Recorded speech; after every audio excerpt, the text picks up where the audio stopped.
This video is sponsored by War Thunder. From 1914 to 1918, the First World War raged around the world's continents and seas and in its air. In Western Europe, it pit French, Belgian, British, German, and a whole host of other powers, later the Americans, of course, and people from empires against one another in one of the great conflicts of the 20th century. It, of course, involved Central Europe and Eastern Europe and even drew in the Ottomans and their empire in its final days. But one power that it did not include was the Netherlands.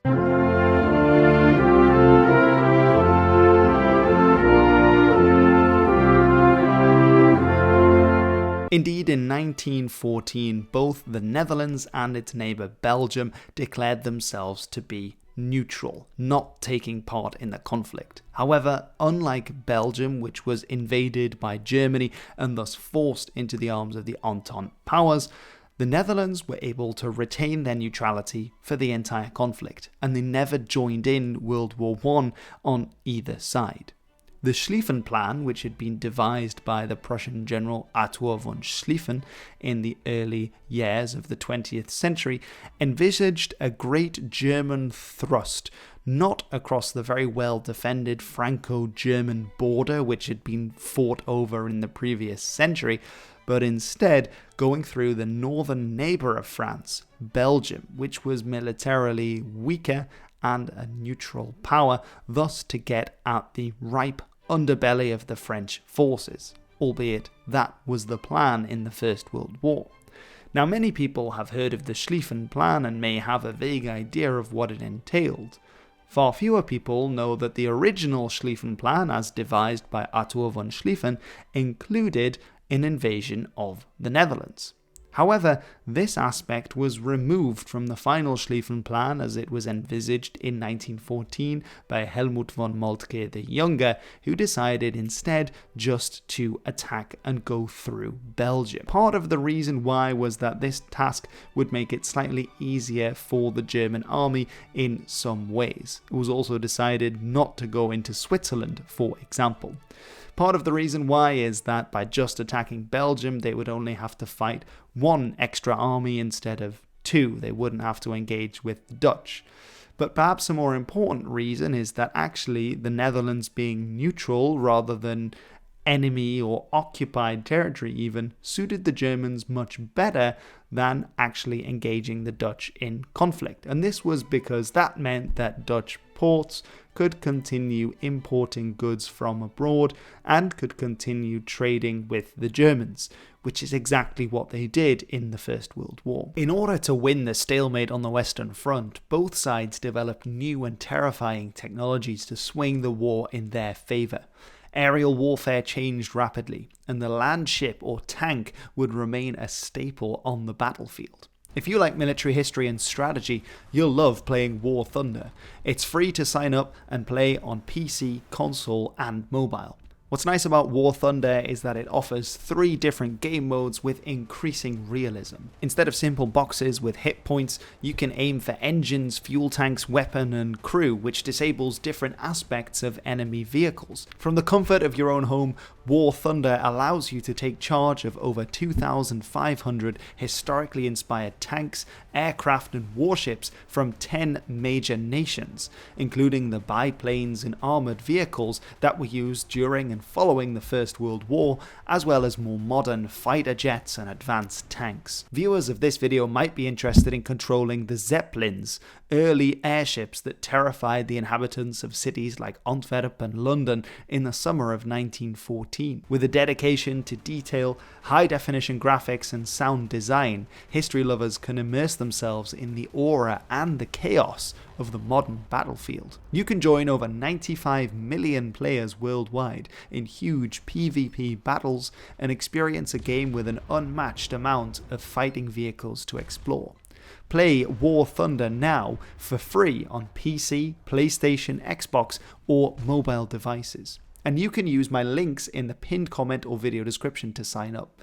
New players and those who haven't played in 6 months will receive a massive bonus pack on PC or consoles that includes multiple premium vehicles, the exclusive vehicle decorator Eagle of Valor, 100,000 silver lions, and access to premium account features for a week.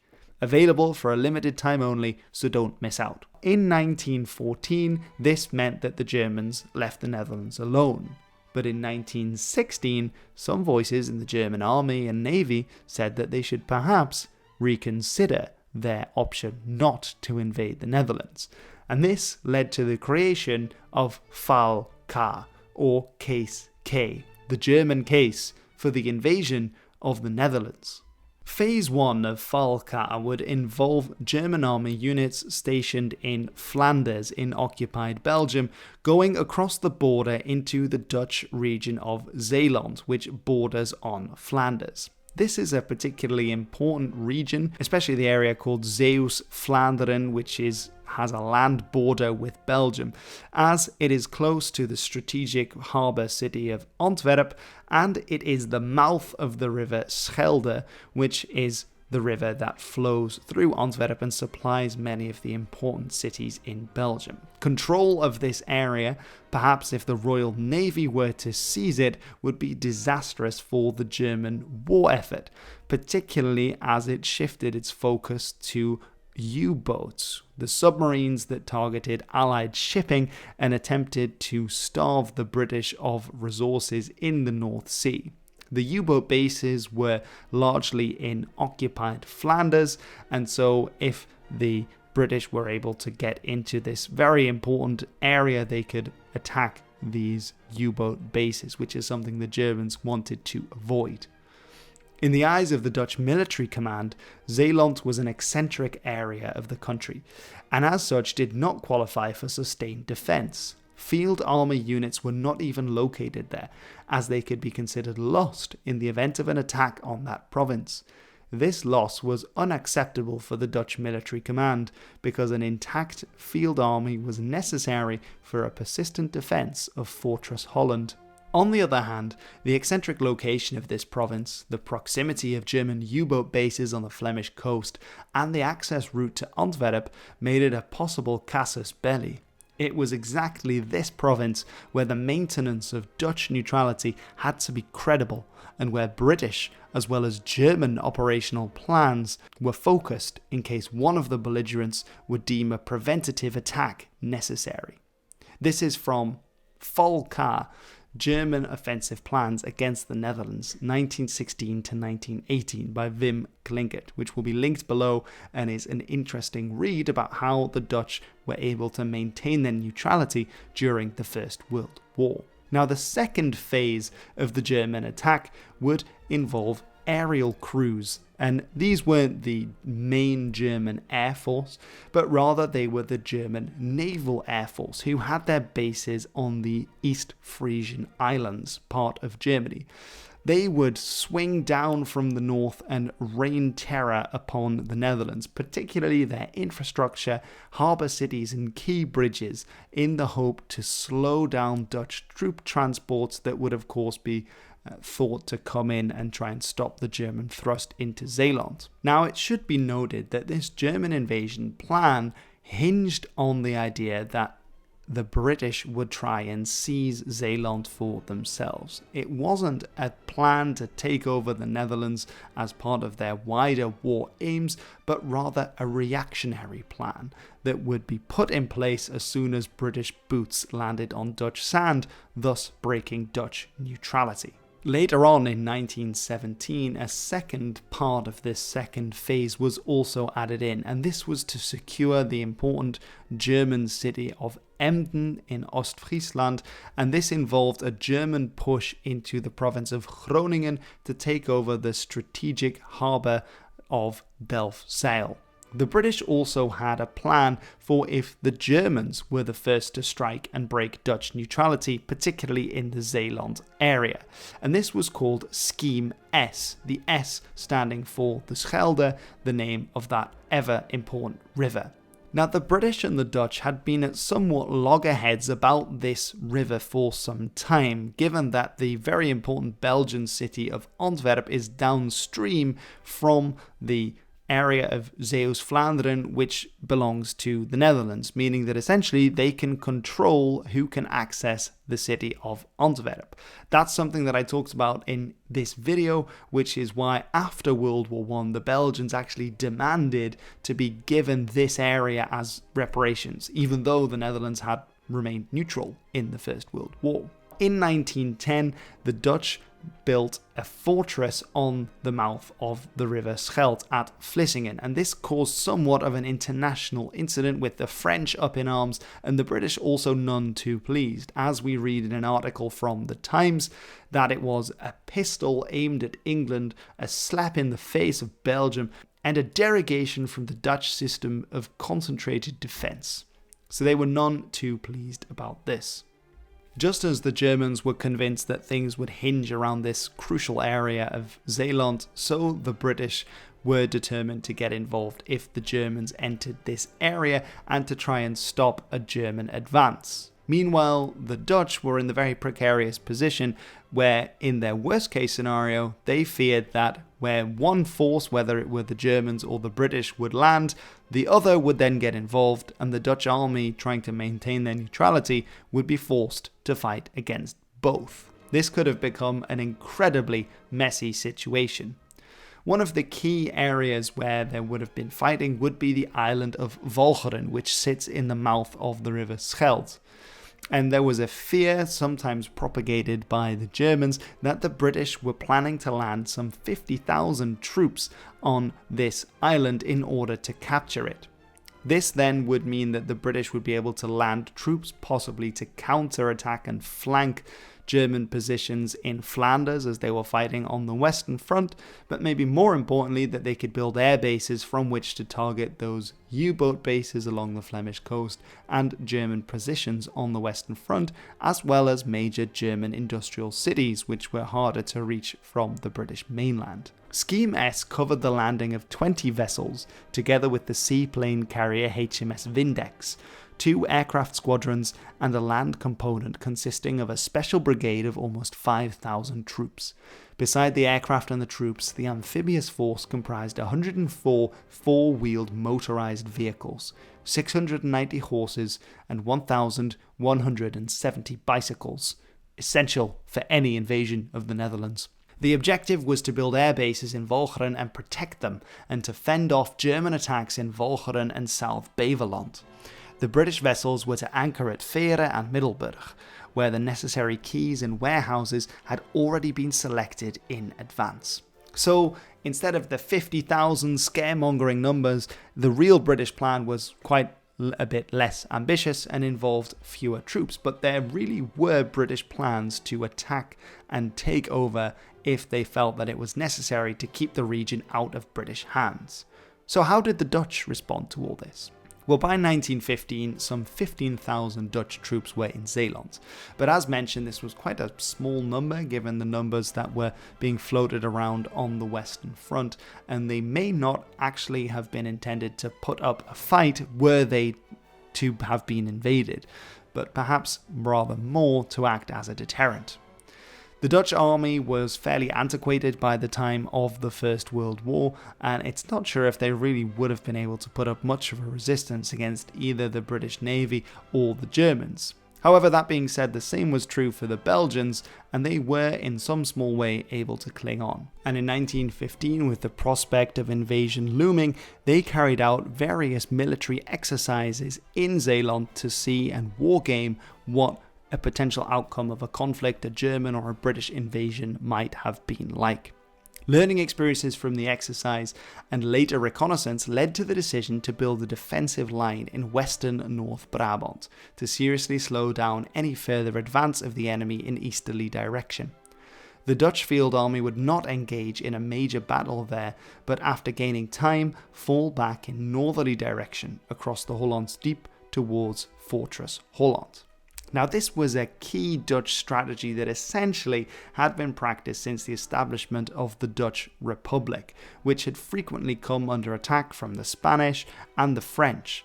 And so the Dutch strategy had always been to engage the Dutch waterline, which was essentially the flooding of large parts of the country, in order to keep the center, the industrial center, the population center, indeed what many people there feel the cultural center of Holland, the major cities, out of enemy hands, while the surrounding provinces would be sacrificed. And that indeed appeared to be the Dutch approach in the First World War, should they be invaded by the enemy.